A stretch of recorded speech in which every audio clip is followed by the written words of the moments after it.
Kia ora, feeling the homesickness for a flat white and some good Kiwi news? Don't worry. ABC Kiwi Show brings you the latest from home. And around the world enlightening speed copyright concerns be danged. Today's 2nd of May 2024.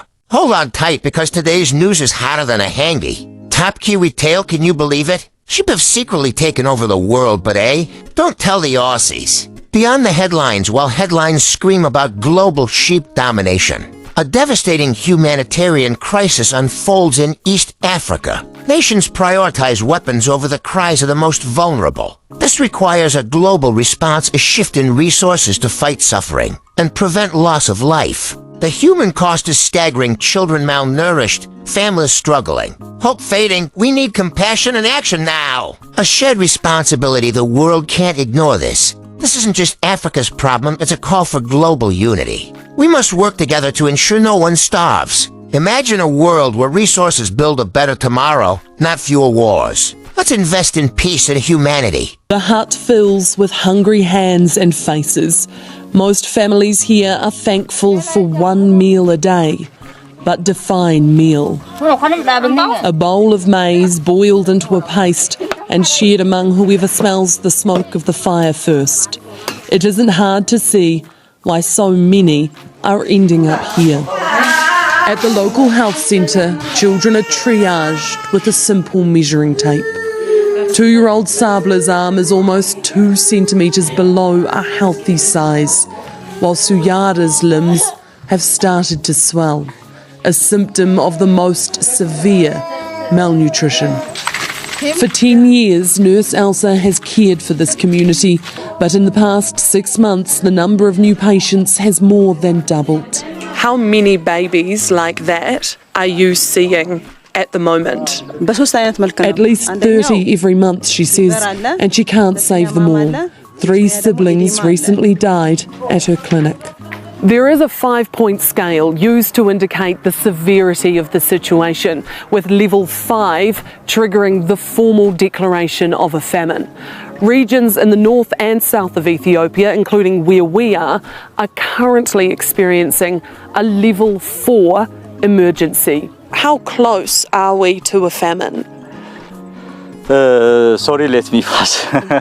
This is political. The F word is politically sensitive, and while Ethiopia has technically not crossed the famine threshold, in one of the hardest hit regions, Borina, malnutrition rates among children are surging beyond 20%. Before this drought, the rate was no higher than 5%. It's not more than 5%. In history. We have never seen in history. They are leaning on each other for survival, but the people of Ethiopia are running out of food, energy and time.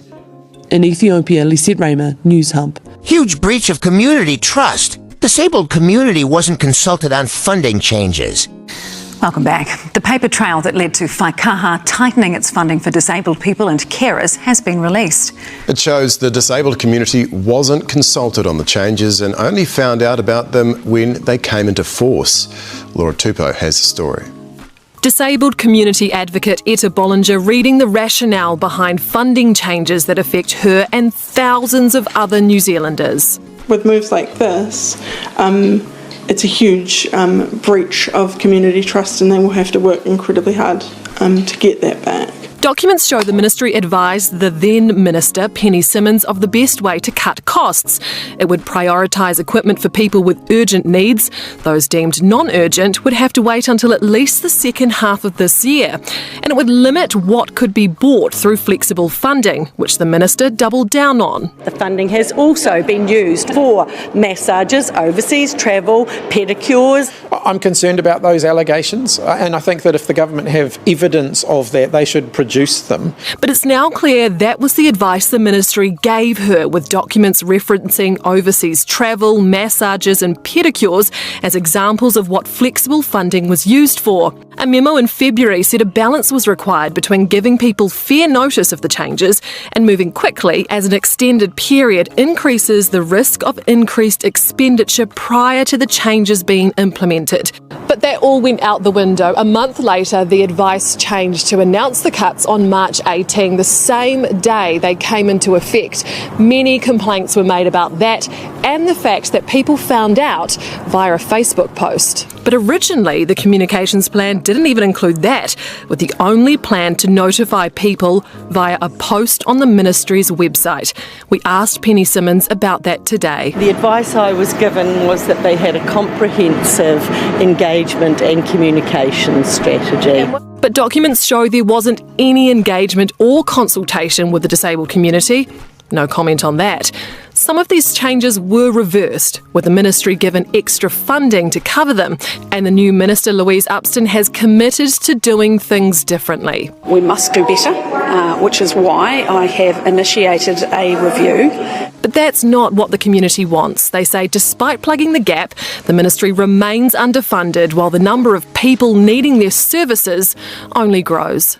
Laura Tupou, Newshub. Fresh allegation emerges against Green MP after allegedly intimidating minister. Stay tuned for the full story, coming up next.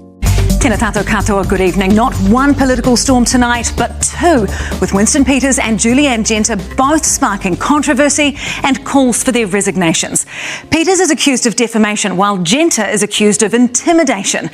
Peters is now being threatened with legal action for saying former Australian Foreign Minister Bob Carr was nothing more than a Chinese puppet, while Genter is subject to a disciplinary process for waving a book in the face of National Minister Matt Ducey in the House.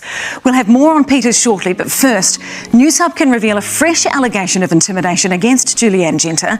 Here's our political editor, Jenna Lynch, with the exclusive details. Flying off the handle, Julianne Genter breaking all the rules of reason and of Parliament, out of her seat, standing over Minister Matt Ducey, screaming at him. Ms Genter! MPs stunned, the chair trying to bring order. Please resume your seat. National Scott Simpson complained. It was a serious, intimidatory, physical attack upon another member in this chamber, and that's unacceptable. Eventually recalling the Speaker to deal with the outburst. It is totally inappropriate. Only then did Genter apologise. I'm apologising that I was physically intimidating. It was not my intention. MPs arriving at work this morning still shell-shocked. I was in the House last night. It would have to be one of the most extraordinary things I've ever seen. I turned around and I saw Ms Genter over full in the face of Matt Ducey. It's not something that I would have ever expected to see. It was pretty intense. Very inappropriate, as I said at the time, and it's certainly shaken a lot of MPs up. Including the victim of the vitriol. It took me back a bit, yeah. Do you agree it was physically intimidating? Well, I think in 10 years I haven't seen anything like that. Genter went to ground, took the day off, worked from home, leaving her co-leaders to mop up her mess. We make absolutely no excuses for it. It was unacceptable behaviour and Julianne has apologised for it. Is she fit to be an MP? Look, again, this is a one-off instance of unacceptable behaviour. But this florist says it's not a one-off. This is how she conducts herself. She is a bully. Laura Newcombe has had this shop for 30 years. Recently, a cycleway has been installed, removing car parks outside her shop. My income's been easily halved. Last week, Julianne Genter stopped by. Newcombe says the pair got into a heated exchange about Genter's advocacy for the cycleways. She was very intimidating. She pulled out her phone.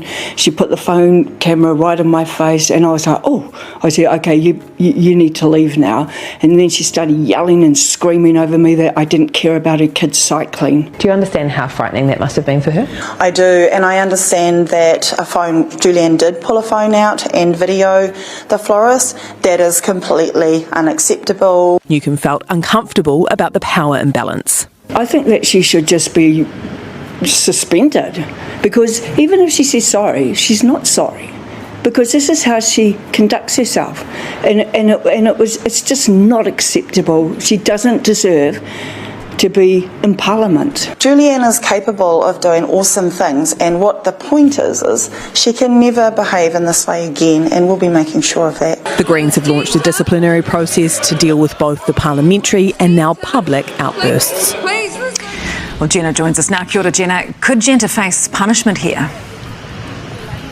So Jerry Brownlee, the Speaker, has confirmed today that multiple parties raised questions of privileges, essentially complaints about Julianne Genter's behaviour. He has given her a deadline of midday Monday to come back to him with any representations before he makes a ruling on the matter. That could see Julianne Genter sent to the Privileges Committee, that is essentially Parliament's courtroom. Now, there has been a recent case quite similar to this. Last year, National MP Tim van der Molen was censured by Parliament, found in contempt of the House, stripped of all of his portfolios after the Privileges Committee ruled that he had intimidated Labour MP Shannon Halbert by standing over him in a select committee. In terms of Laura the Florist, I've just got off the phone with her, explained that Marama Davidson has apologised on behalf of the Greens. She is still of the view that Julianne Genter needs to go. This is a nightmare scenario for the Greens. I understand the co-leaders are angry because not only are they dealing with this, they still have the Darlene Tana mess that they are mopping up. That internal investigation into whether she was involved with migrant exploitation is still ongoing, and now Julianne Genter has landed this in their lap. The problem with Julianne Genter, though, is she is an electorate MP. So even if the Greens come to the conclusion that they want to sack her, they want to fire her, that would mean they'd have to gear up to fight a by-election. OK, Jenna, thank you. Winston Peters has addressed critics of New Zealand's questions around joining a part of AUKUS, with former Prime Minister Helen Clarke being among those who have said joining the pact would negatively impact our foreign policy independence. Winston Peters has addressed critics of New Zealand's questions around joining a part of AUKUS, suggesting they don't have up-to-date information about the threats to security for this country. Former Prime Minister Helen Clarke is among those who have said joining the pact could negatively impact our foreign policy independence. Peters has reaffirmed the government is looking into the alliance, but that much needs to be clarified before we join. Former Prime Minister Helen Clarke is with us this morning. Good morning. Good morning. So Winston Peters has sent out a few barbs towards critics. Do you see them as being aimed at yourself? I thought his speech was really very, very defensive, and he was walking back on comments that he made in Washington, D.C., where he got somewhat ahead of himself and the government.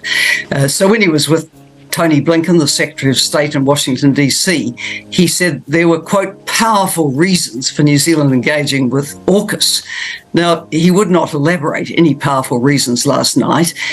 He claimed that they were still just exploring the issues, and then abused those who are criticising the proposal for not having information he won't share, and now doesn't really want to stand by what he said in Washington, D.C. Do you think it's fair to expect him to share that information when a lot of it would be around security issues and threats that the public perhaps shouldn't be privy to? Not at all. When you stand with the Secretary of State and say, quote, there are powerful reasons for engaging with AUKUS, you owe it to the Kiwi public to say what those reasons are. And we're not hearing that. We're hearing a lot of bluster, a lot of personal abuse. Put that aside. There are some real questions to be answered. Is this aligning New Zealand with the second pillar of an agreement which Australia, the US, and the UK have for nuclear submarine technology? What would we be up for? What would be the expectations of extra spending by New Zealand on defence at the very time when so many vital areas of public spending are being cut? What are the implications for our relationship with our major trading partner? Huge questions, and we're not getting any appropriate answers to them. The Foreign Minister said that we can still have foreign policy alignments and then still be independent and make our own decisions. Do you think being part of Pillar 2 really would bind us to those alignments, or would we still be able to make our own decisions and have foreign policy independence? I think we would be on a very, very slippery slope. The way New Zealand's been positioned since ANZUS stopped being operationally significant for us. Like George Schultz said, we part as friends, but we part with respect to ANZUS. We have been on our own. We have the Australian defence relationship, which is natural across the Tasman. We have no security guarantee from the United States of any kind, and frankly, it hasn't been missed. What we've been able to do is make up our own mind on where we get involved and where we don't, and you can debate the wisdom of those decisions, but we do make up our own mind. When I was Prime Minister, we did send military to Afghanistan. We refused to be part of the invasion of Iraq. We had that level of independence. If you start the slippery slope of going into relationships like AUKUS associated one, you start to build expectations that you will put your hand up when others want you to. That led us to Vietnam, it's led us to other things. And I think it's a slippery slope we don't want to slide down. Winston Peters is painting critics as being out of touch, and he says seduced by old battles. What do you think of that? Well, I saw that a source in the National Caucus told Richard Harman a few weeks ago that Winston's position was a sort of mixture of opportunism and nostalgia. So I think maybe it's a reaction to that label. Look, I have engaged in foreign policy and security policy for a very, very long time. I've been extensively briefed over many years by New Zealand and other intelligence officials. I keep very close connections geopolitically around the world. I'm well aware of what I'm talking about, and what I'm not going to buy into is that the world is suddenly such a dangerous place that New Zealand needs to scurry off to the comfort of arrangements that it had for World War I and II and the Korean War and the Vietnam War. This is frankly ridiculous. So are you saying don't even go through the information gathering process, we can just rule this out now? Well, I felt that the previous government would have been better not to go down the exploring route. I think that if New Zealand needs military equipment, it has a range of relationships through which it can procure those. I think AUKUS is really a huge step up in the sophistication of offensive weaponry. And I question whether that's an appropriate level of investment and expenditure and the kind of purchases that New Zealand would want to be making. Thank you so much for your time this morning. That is former Prime Minister Helen Clarke. Labour is calling Winston Peters to be stood down after he made what's been labelled as defamatory comments about Australia's former foreign minister. As political reporter Jamie Ensor explains, Bob Carr is now threatening legal action against Peters. Well, back to the Winston Peters controversy now, and Labor is calling on the Prime Minister to stand Peters down after he made what's been labelled defamatory comments about Australia's former Foreign Minister. Bob Carr is now threatening legal action against Peters. Here's political reporter Jamie Ensor. Winston Peters wanted to set the AUKUS debate straight. Pillar 2 discussions were initiated by Labor. We're investigating AUKUS. He's very pro-AUKUS in his language. We are disquieted by any potential breakdown in foreign policy, bipartisanship. Peters took his cracks at AUKUS opponents even further this morning with comments about former Australian Foreign Minister Bob Carr on RNZ that Labor's David Parker later repeated in the House. Including his statement about Honourable Bob Carr that quotes, he is nothing more than a Chinese puppet. I refer to an article in the Australian Financial Review dated November 8, 2018 that anticipated my remarks. It says how Bob Carr became China's pawn. Carr was at Parliament for Labor's anti-AUKUS event last month and was asked if he was blind to China's threat. I've criticised China for militarising artificial structures in the South China Sea. Carr's office told Newshub that Winston Peters' remarks on RNZ were defamatory. The former Australian politician has also told RNZ that he intends to take legal action. However, Peters pointed out that others have threatened to take him to court before and not followed through. Is embarrassing for New Zealand. It shows that Winston Peters has abused his office as Minister of Foreign Affairs, and this now becomes a problem for the Prime Minister, Christopher Luxon. He should stand Winston Peters down immediately. They're not comments I would make. I appreciate the comments in the rough and tumble of politics, and frankly, he's doing an exceptionally good job. No, remember, it's not a trouble. In fact, he quite enjoys it. Laughing off another chaotic day in Parliament. Jamie Ensor, Newshub. Well, political editor Jenna Lynch is back with us again now, and Jenna, Labor's calling for Peters to be sacked, so how likely is that? We've just received a statement through from Bob Carr's team saying that Mr Peters is trying to sell New Zealanders a reversal of their non-nuclear principles. It's a 30-year policy that's been supported by both sides of New Zealand politics, and members of Peters' own party harbour doubts about such a big shift. Just to put some balance on that, Christopher Luxon has categorically ruled that the nuclear policy in New Zealand is a non-negotiable for him, and the part of AUKUS that we are currently considering is the Pillar 2, so it doesn't have to do with those nuclear-powered submarines that Australia is going to get. Having said all of that, could Peters have toned down his language? Probably. Can Christopher Luxon do anything about it? Probably not. This is yet another example, though, of Peters stealing the limelight. Christopher Luxon had a big education announcement to make today, but instead he has been dragged into another coalition-created distraction. Jenna Lynch, live at Parliament. Thanks for the analysis. From next year, the government is making the structured literacy approach mandatory in all state schools at a cost of $67 million. But as Alice Wilkins found out, some schools wearing a one-size-fits-all method won't work for all children.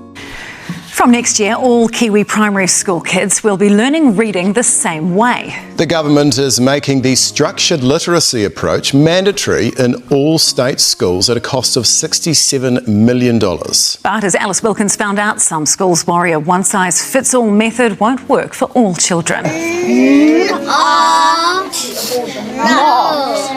Sounding it out with their two newest classmates. These Manurewa West primary students are practising structured literacy, and from next year, all schools will teach reading through the same phonics-based model. From next year, there will be a requirement to use structured literacy in every year 0 to 3 classroom. Assistant Principal Deborah Gosnell says this is Manurewa West's second year using the reading method of decoding words, sounding them out and focusing on spelling, and it's working well. Before that, they used a variety of techniques. Balanced literacy, whole language approaches, then you get things like jolly phonics or litilate, like a whole lot of things are trialled, and there's a lot of pick and choose. The Education Minister says structured literacy is more effective. The evidence is clear that no child should be taught to read looking at the picture, guessing the word, having a read of the sentence and then guessing the word. Those are the habits of poor readers. May Road School Principal Linda Stewart is welcoming the investment in education, but says a one-size model won't work for every child. I get a bit worried when it looks like it's a recipe or it's a one-way. That worries me. Not every child will learn in the same way. The Minister says schools will mostly be using the Better Start structured literacy program that was developed by the University of Canterbury and is already being used in more than 900 schools. It's exciting to hear this announcement today because it is showing the government's commitment to continuing funding for structured literacy approaches like our Better Start literacy approach. The government hoping more of these kinds of lessons will mean more successful readers and writers. Alice Wilkins, Newshub. Retailers say they're confronting a new type of crime they call swarm, where a group of criminals use weapons to rob and intimidate. What measures are being taken to protect shoppers from armed robberies? To other news now, and retailers say they're confronting a new type of crime they're calling the swarm. It's when a group of criminals rush into stores using weapons to carry out their robberies and intimidate people as they're doing so.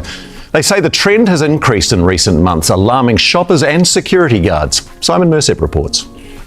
These South Auckland shoppers scramble for safety as offenders wielding weapons charge into the jewellery store. Several have hammers, one carries a machete. Retailers have a name for it: swarm crime. So you've got half a dozen people grouped together with tools and weapons, swarming into a store and overwhelming the staff and the customers in those stores. The store says it lost $1 million in the Anzac Day robbery. A week earlier, another Auckland jeweller was targeted. Again, a machete was involved.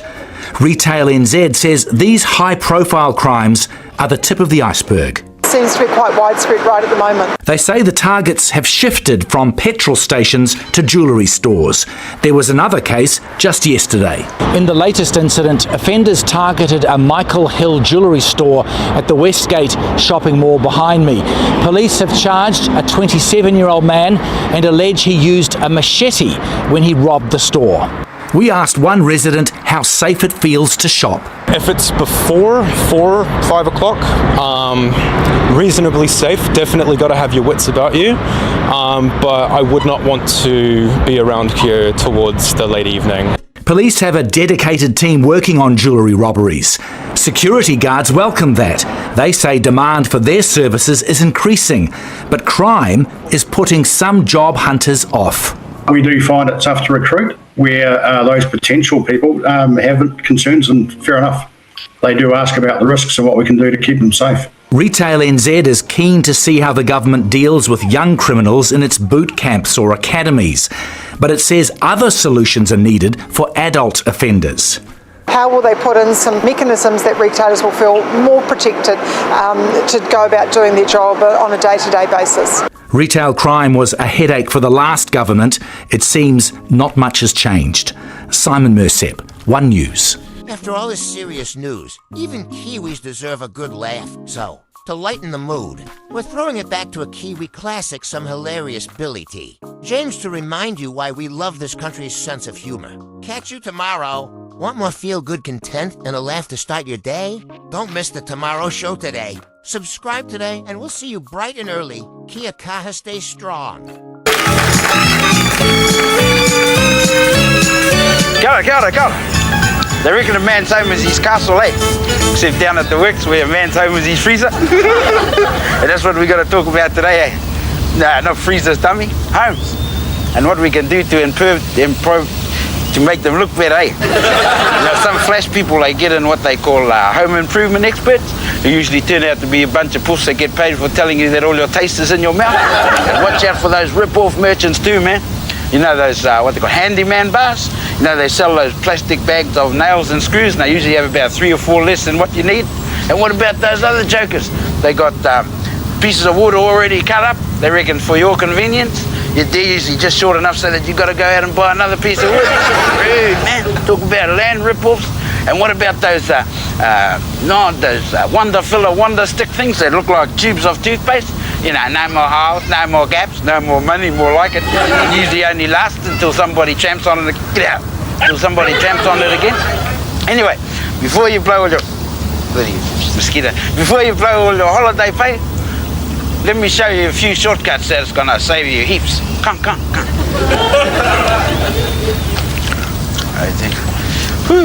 Hurry.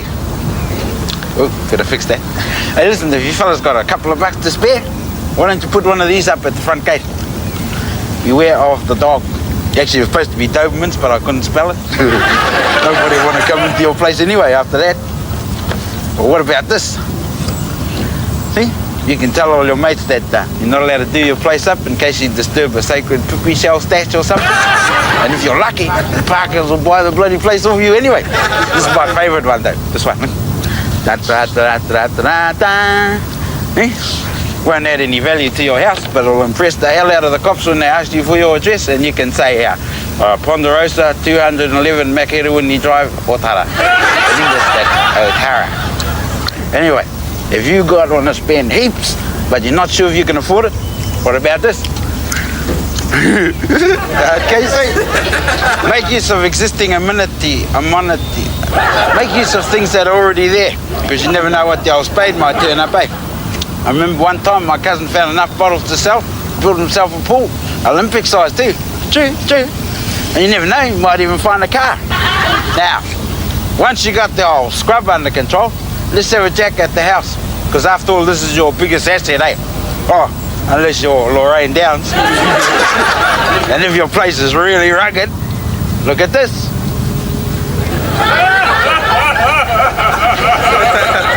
Right? Sure. Well, if you want to know more about this product, you just write to... Now that's... Okay, let's go inside, eh? All right then.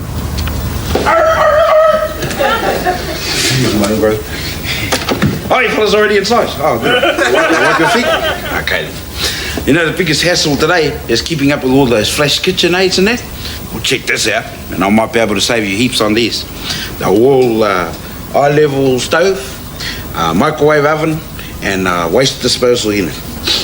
Now the difference between an ordinary stove and a high-level stove is about $500, but for about $15 and a bit of Māori new engine, a bit of cunning. Have a look at this. Look, high level.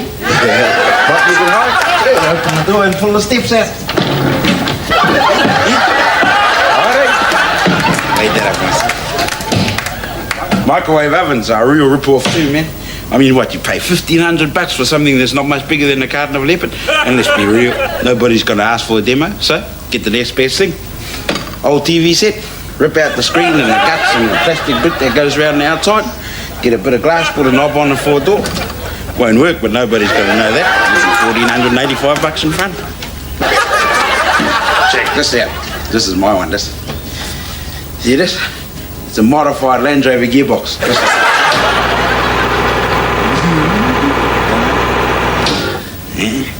And I'll tell you what, not only will this baby scoff up pork bones, fish heads and fresh up cans, but if you drop a knife or a fork in it, you just slap it in the reverse and it'll spit the bloody thing straight back out of it.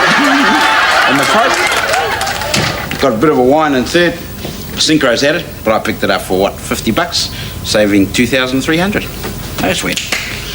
Oh, look at the time. Time to go.